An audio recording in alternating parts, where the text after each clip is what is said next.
Welcome to Worship Leader Hangout. My name's Chad, and today I'm going to teach you guys how to understand the number system.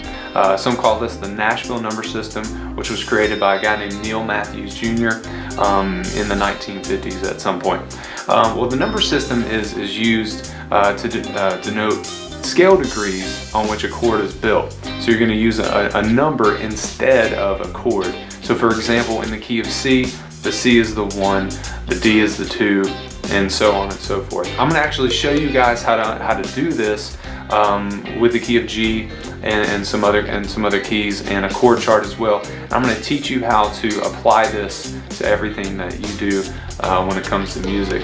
Guys, it is so important, especially as worship leaders, to understand the number system, because if we're looking at modulating a few times during a song, it's easier to write the chord chart in numbers rather than putting all the chords out there. Then you got to do several different charts. You got to have like 3 or 4 choruses on there with a bunch of different notes. And it's better just to do one chart in numbers and notate when and how you change the key, and then you can just keep the numbers there. So let's look at this, and we're going to start with the key of G. Understanding the number system is very easy. Let's start out with the key of G. Key of G major. Of course, we know the tonic in the key of G major is G. As we work our way up the scale, G, A, B, C, D, E, and F sharp. Of course, each note does represent a chord, and the G is a major, A is a minor, B is a minor, C is a major chord, D is a major chord, E is a minor chord, and F sharp is actually a half diminished. Now, like I said, each scale degree does represent a chord, and you should know that the G chord is G, B, and D. So you can see that right here. You can write that out.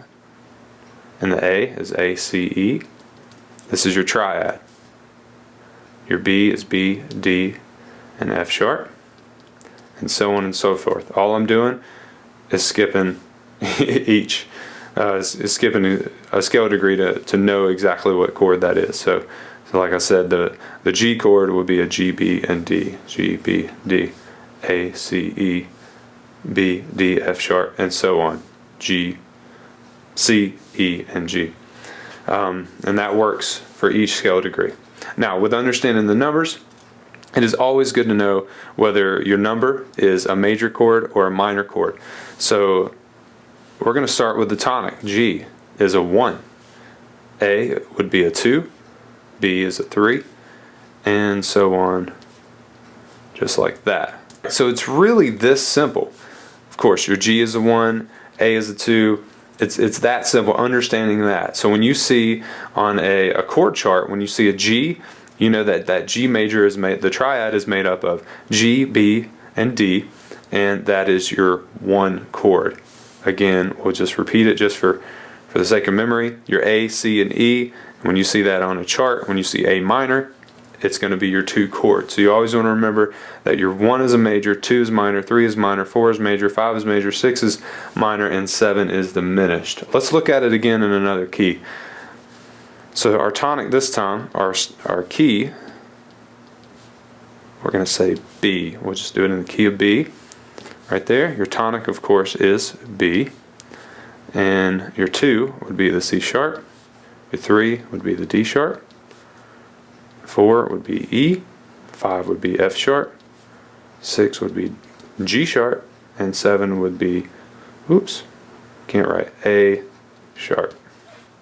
So again, 1, 2, 3, 4, 5, 6, and 7.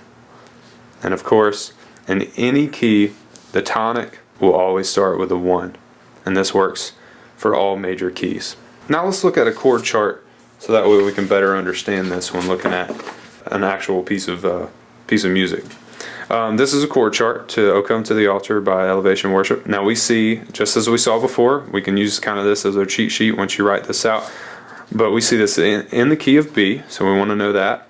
The song does start out with B, our tonic. So we remember from what we learned over here that B will always be the 1.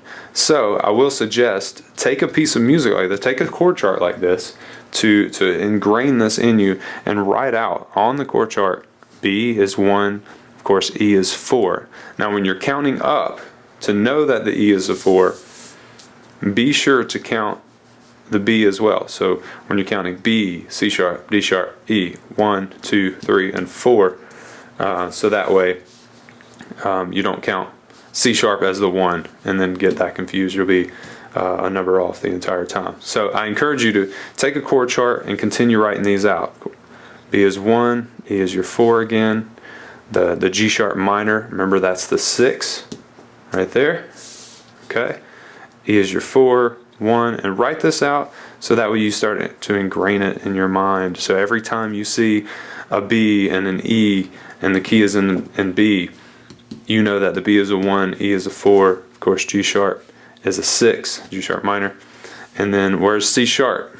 Now remember, we're just going up a whole step to C sharp, so it's going to go 1 to 2, right? And then 6, 4, 1, 2, back down, back up to 6, 4, and 1. You're going to see a lot of repetition in that, but this will help you know when you look at any key what the numbers are. This will especially help you when you're looking at a chord chart for the first time. If you already understand B, you could just play based on the numbers. So I will encourage you guys to do this for practice. It's really going to help you. Thank you guys so much for watching this video. I hope I explained this in a way that you can understand. If you have any questions, feel free to email me. I have my email linked below. Please subscribe if you're not already, and we'll see you in the next video. Guys, remember that great worship leaders are always learning, and numbers is your next step. Have a great day.